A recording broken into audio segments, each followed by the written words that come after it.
আসসালামু আলাইকুম। সবার উদ্দেশ্যে আমি একটা কথা বলতে চাই, সেটা হলো গিয়ে আমাদের বাংলাদেশে ইদানিং প্রচুর পরিমাণে দিন দিন ডেঙ্গু রোগী বাড়তেছে। তা আমরা সবাই সচেতন থাকি, আমরা ডেঙ্গু রোগীদেরকে একটু সঠিকভাবে সাহায্য করি।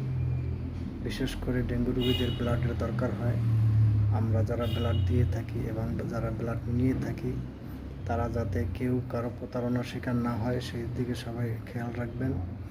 এবং যারা ব্লাড ডোনেশন দেন, যারা ব্লাড দিয়ে থাকেন এবং ব্লাড কালেকশন করে দিয়ে থাকেন, তারা একটু চেষ্টা করবেন যাতে একটা রোগীর পাশে লেগে দাঁড়ানোর।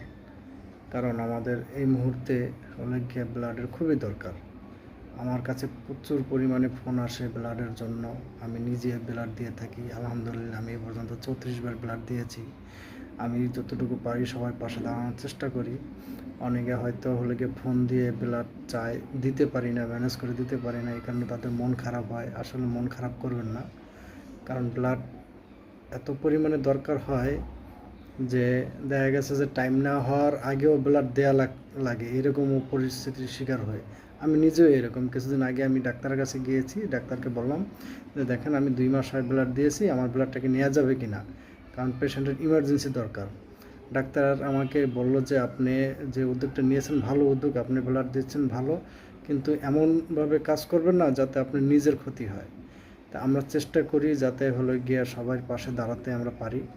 কারণ আমি যদি এক ব্যাগ ব্লাড একজনকে দান করি, সে যদি আমার উসিলায় বেঁচে যায়, আল্লাহ গিয়া এই উসিলায় তো আমার গুনাহ মাফ করে দিতে পারে।